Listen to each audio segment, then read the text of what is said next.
ಮಾಜಿ ಸಚಿವ ಕೆಎಸ್ ಈಶ್ವರಪ್ಪ ಅವರ ಮನೆಗೆ ಮುತ್ತಿಗೆ ಹಾಕಲಿಕ್ಕೆ ಕಾಂಗ್ರೆಸ್ ಕಾರ್ಯಕರ್ತರು ಮುಂದಾಗಿದ್ರು. ಭಾರೀ ಪ್ರತಿಭಟನೆ ಕೂಡ ನಡೆಯಿತು. ಈಶ್ವರಪ್ಪ ವಿರುದ್ಧ ಆಕ್ರೋಶವನ್ನ ಹೊರಹಾಕಿದ್ದಾರೆ. ಡಿಕೆ ಸುರೇಶ್ ಅವರ ವಿರುದ್ಧ ಈಶ್ವರಪ್ಪ ಆಡಿದಂತಹ ಮಾತು ಗುಂಡಿಟ್ಟು ಕೊಲ್ಲಬೇಕು ಅನ್ನುವಂತ ಹೇಳಿಕೆಯನ್ನೇನು ಕೊಟ್ಟರು, ಆ ವಿಚಾರಕ್ಕೆ ಸಂಬಂಧಪಟ್ಟ ಹಾಗೆ ಭಾರೀ ಪ್ರತಿಭಟನೆ ನಡೀತಾ ಇದೆ. ಕಾಂಗ್ರೆಸ್ ಕಾರ್ಯಕರ್ತರನ್ನ ಈಗಾಗಲೇ ಪೊಲೀಸರು ವಶಕ್ಕೆ ಪಡ್ಕೊಂಡಿದ್ದಾರೆ.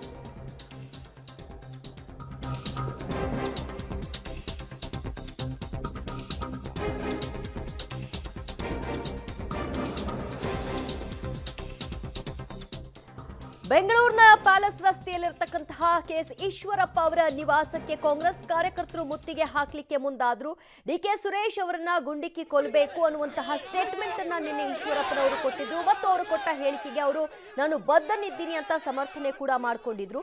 ಇದರ ವಿರುದ್ಧವಾಗಿ ಇವತ್ತು ಕಾಂಗ್ರೆಸ್ ಪ್ರತಿಭಟನೆಯನ್ನ ಹಮ್ಮಿಕೊಂಡಿತ್ತು. ಕಾಂಗ್ರೆಸ್ ಕಾರ್ಯಕರ್ತರ ಪ್ರತಿಭಟನೆ ಯಾವ ಸ್ವರೂಪಕ್ಕೆ ಹೋಗಿತ್ತು ಅಂದ್ರೆ ಈಶ್ವರಪ್ಪ ಅವರ ನಿವಾಸಕ್ಕೆ ಎಂಟ್ರಿ ಕೊಡ್ಲಿಕ್ಕೆ ಪ್ರಯತ್ನವನ್ನ ನಡೆಸಿದ್ರು. ಸೊ ಇದಕ್ಕೆ ಪೊಲೀಸರು ಅವಕಾಶ ಮಾಡಿಕೊಟ್ಟಿಲ್ಲ.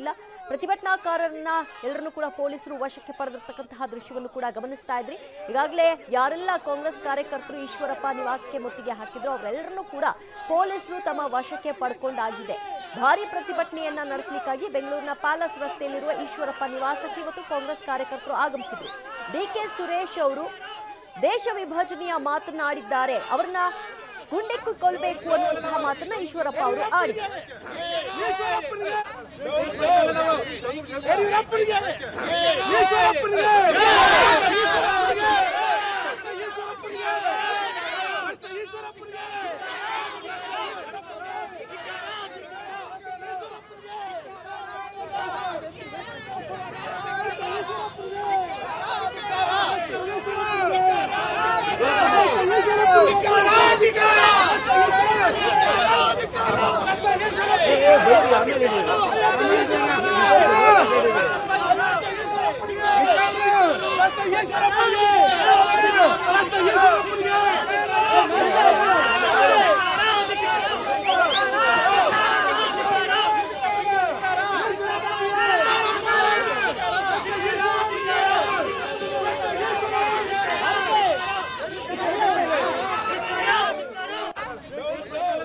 ಈಶ್ವರಪ್ಪ ವಿರುದ್ಧ ಘೋಷಣೆಗಳನ್ನ ಕೂಗ್ತಾ ಇದ್ದಾರೆ, ಧಿಕ್ಕಾರವನ್ನ ಹಾಕ್ತಾ ಇದ್ದಾರೆ.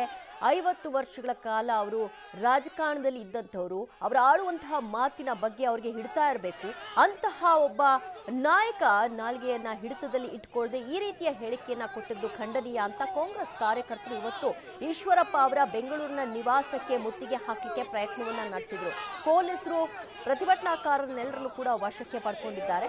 ಈಶ್ವರಪ್ಪ ಅವರನ್ನ ಬಂಧಿಸಬೇಕು, ಅವರನ್ನ ನಿಮಾನ್ಸಕ್ಕೆ ಕಳಿಸಬೇಕು, ಇದು ಕಾಂಗ್ರೆಸ್ ಕಾರ್ಯಕರ್ತರ ಪ್ರತಿಭಟನೆಯ ಒಂದು ಸ್ವರೂಪ, ಅವರ ಒಂದು ಆಗ್ರಹ. ಡಿಕೆ ಸುರೇಶ್ ಅವರನ್ನ ಕಂಡಲ್ಲಿ ಗುಂಡಿಟ್ಟು ಕೊಲ್ಲಿ ಅನ್ನುವಂತ ಹೇಳಿಕೆಯನ್ನ ಈಶ್ವರಪ್ಪ ಅವರು ಕೊಟ್ಟರು.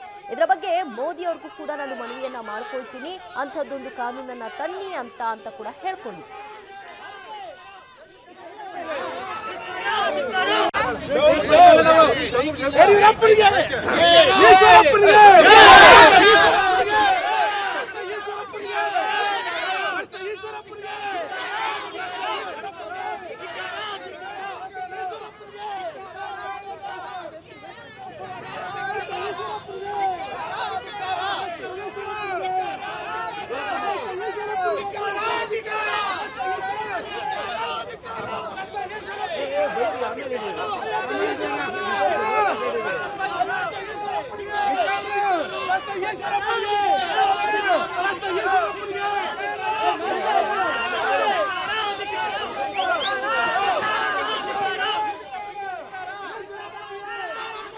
ತೆರಿಗೆಯ ಪಾಲು ನಮಗೆ ಸರಿಯಾಗಿ ಸಿಗ್ತಾ ಇಲ್ಲ, ಅನುದಾನ ತಾರತಮ್ಯ ಆಗ್ತಾ ಇದೆ ಅನ್ನೋ ವಿಚಾರವನ್ನ ಪ್ರಸ್ತಾಪ ಮಾಡೋ ಸಂದರ್ಭದಲ್ಲಿ ಸಂಸದ ಡಿಕೆ ಸುರೇಶ್ ಅವರು ನಾವು ದಕ್ಷಿಣವನ್ನ ಬೇರೆಯಾಗಿ ಮಾಡ್ಕೊಡಿ ಅಂತ ಕೇಳಬೇಕಾದಂತಹ ಪರಿಸ್ಥಿತಿ ಬರುತ್ತೆ ಅಂತ ಹೇಳಿದ್ರು.